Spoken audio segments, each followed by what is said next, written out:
This is going to be David Miller, and I think this is the David Miller from Sacramento, right? Isn't it? Well, yeah, that's and I mean the East Bay. So we played in Sacramento. We've also played together in San Jose, but Right. I'm kind of in between. Well, I do remember adding Apostle hand that, Yes, that Dave played with when yeah, Apostle both value of bet them. you with the Jack. What was it? The Jack of Hearts on a four Yeah, flush you did paired a board back to run back out. where the sizing was dramatically different based It's on like he exactly could. what I had, what you had. Yeah, it's like he could see your cards. I do remember Yep. that. Yeah. So I had an interesting hand recently that incorporates a couple of the recent training concepts. I thought would be good to get your Okay. thoughts. I don't really love how I played the end, especially. Okay. Sounds good. What game size are we playing at, and where are we playing out of? The San Francisco area, the your favorite, the $2 on the button, $3 small blind, $5 big blind. So 2-3 lucky chances or what? No, California Grand. It's Tiny place, right? Yeah. That's different from the Oaks, right? I've actually never played at California Grand. yeah, Oaks is basically Oakland, Berkeley area. This is Hmm. more east. Right, right. It's interesting because I always say, every time I go up and I play in the Bay Area, that small blind on the button it always gets me. Like it just absolutely always gets me where I just fold off the button and then I didn't realize that I'm already in, for two on the small blind. So 2-3-2-3-5 California Grand. What's the buy-in and how deep are you? It's $1,000 max buy-in. Okay. 1,200 effective with the villain. Just quick background on her. I coolered her about half hour ago. I stacked her with a set over set. So that's the only little background that I thought might be relevant. Okay. So we're playing nine-handed. Uh, she limps under the gun +1. Okay. I have pocket sixes, two six of clubs, six of spades. Mm-hmm. So the suits are relevant later. Okay. So I raised to isolate a little bit to 25 at a winning game edge at about 3,000 my stack. What position were you from? I was under the gun +2, so I was on her direct left. Okay, so under the gun limps or +1 limps. Hero goes to 25, right to her left. Okay. Yeah, standard opens 20, so I added 5 to it. Yep. Folds around to the button who calls, and Okay. then she also calls. So button calls, limper calls, and we're off to probably a $70 pot after the drop. Pretty much. Yep. So the flop comes 6 of hearts, Mm-hmm. 4 of diamonds, 2 of diamonds. Well, nothing like seeing a top set in the door. So 6 of hearts, 4 of diamonds, 2 of diamonds. Hero with top set. Okay. Yep, flop the second nuts. Yep. So she does something interesting. She leads into me for 50.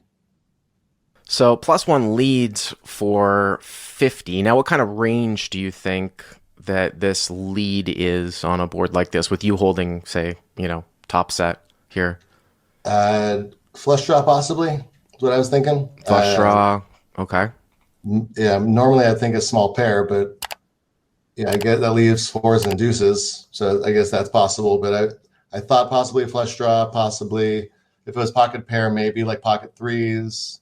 Yeah, it's kind of all of them are in there, but Yeah, I mean, I tend to dismiss leading out here with sets. I think it's going to be diamonds here, like you said, or maybe even like a smallish type of overpair here for protection. she And did then, lead out on me on the flopped set over set hand from half hour ago, though. no, okay. Well, I mean, if she's got some set leads, then great. I mean, I don't think any of those hands that she's leading with are folding, so I would get my value now, to be honest with you. And I did. I raised her to 150. What do you think of that size? I think it's fine. Raises to 150 because you don't want to blow them out of the water. What would you do with an overpair here, just out of curiosity? Like if you had kings or aces or something like that? I think with the diamond, I'd probably raise, and without, I'd probably call. That's interesting.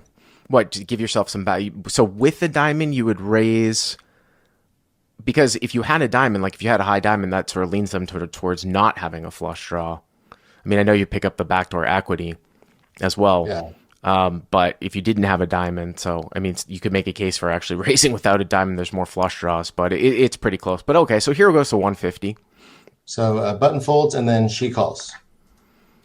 and +1 calls. So Now we're at 370, and looks like if you started with, you started with 1200, you have just like under 1,000 left, right? Something like that. Yeah, well, yeah, the effective stack is under a Right, thousand, right. which she has. Yeah. Yep. Okay. So the turn gets it a little bit more fun. It's a five of clubs. 5 of clubs. Okay. So now it's a one-liner. Yep. So she checks it to me. Mm-hmm. Uh, what would you do being checked to here? I mean, I went for value. I bet 250. Yeah. Okay. So hero bets 250. I'll give you my thoughts here. I mean, here's a little bit of exploitable. I would think kind of somewhat exploitable play. I don't know if I would take this. No, I guess it's maybe. I don't know if I'd go this large, but I think even though you probably check back a ton of your overpairs, even if not all of your overpairs here, I just find it hard to believe that she has a 3 here unless it's specifically ace 3 of diamonds, right? Something like that. And I think that there's value to still be had. She might not believe you. It's very, very possible that some of those small overpairs are still not going to call. I don't know if I would have gone 250. I might have gone a little bit smaller here, just so that like like the queen jack of diamonds, king queen of diamonds, queen 10 of diamonds types of holdings would still call. But I definitely don't have, a problem with the bet. The interesting thing here is that you ever get sort of this overplay spaz factor where if she like check jams on you, could she ever be overplay? I mean, I'd almost find it a little bit hard to call because maybe she just thinks she's just going to go with it, like with a set, like maybe she turns pocket fives or something. You know what I mean? Yeah, I felt like the most likely hand she'd have would be some sort of suited ace of diamonds. So I wanted to charge her that. I didn't think she'd fold, but you're right. She could have ace 3 of diamonds. Yeah. She could have ace 5 of diamonds, or she could have some connectivity there. Some people in the chat getting on me for saying going a little bit smaller. I kind of want to I don't want those naked diamonds to fold. I don't want some like 8s and 9s and things like that to fold out. That was sort of my thought. So did she call?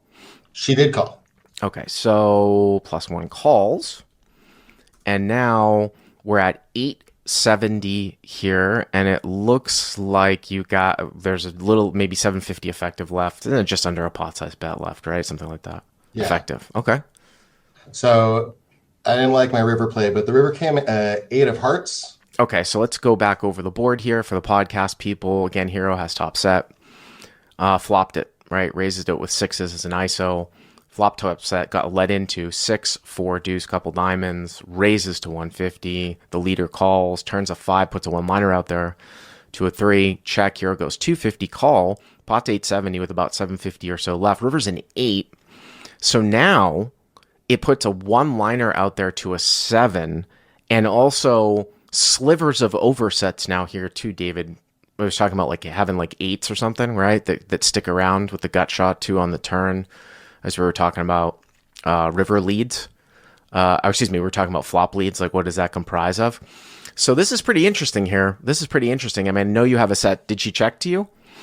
She did, yeah. So 2 one-liners out there. Yep. Which she definitely could have had 8, 7 of diamonds. Yeah. So I don't. What do you do being checked to here? I defaulted to some old thinking, and I don't like.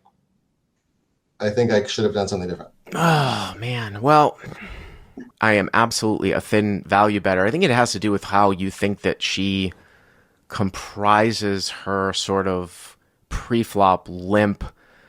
It's a little bit different when somebody limps in from up front because there shouldn't be as many 2-pair types of holdings, like in terms of like suited connectors and things like that. So it might skew her more towards having pairs. So if it's pairs and diamonds, right, that have missed, pairs and diamonds that have missed, pairs and diamonds that have made straight. So if you look at those two types of holdings, I mean, some of these pairs make straights, some of the pairs overset you with 8-8, and the only one that might make a lot of kind of sense to me here that maybe she turns pocket 5s, and I don't know if she's just calling and then just calling to call down with like 4s and deuces. So again, I'm giving her somewhat of an extreme, kind of range here of like pairs and diamond draws. And man, I could, if she doesn't have suited connectors here, and again, that's a big assumption. I think it's different in a different configuration. Then I might be able to get behind here a check back as you're losing to pocket sevens, eights, ace, three of diamonds, something three of diamonds, you know. 7-6 of diamonds. Yeah, 7-6 of diamonds. I think I can get behind a check back here because of the early position limp. Like I said, if it was a different configuration where I thought maybe some two pair had some relevancy or more relevancy, I could get behind a value bet, but I might check this one back. This one back. Good. Yeah. If we were deeper, I would have possibly bet folded for value, but I did just check back. I felt a little bit nitty doing that with a set, and she showed four of clubs, deuce of clubs for a flop two pair with the hand she should have had. But well, I mean, if she's going to be that wide, then I'm definitely betting the river. I mean, I was just making an assumption. I mean, this is one of these things where it's like you gotta sometimes pay attention to showdowns. If I ever had seen a showdown like that from up front, then 100% I'm betting. Because if she's playing four deuce of clubs from up front, then she's playing 5-6, right? She's playing maybe 8-6, 4-5. You know what I mean? Things like that. So that's really what it comes down to.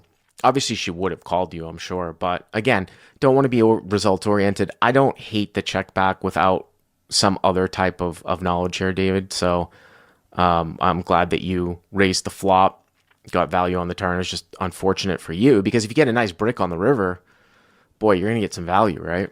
Yeah, and I felt like I probably had the best hand, and you've talked about this before, but you still have to get called when you bet. That if you're only going to get called with a hand that beats you, and they're going to just fold a hand that you beat, then sometimes checking back is okay.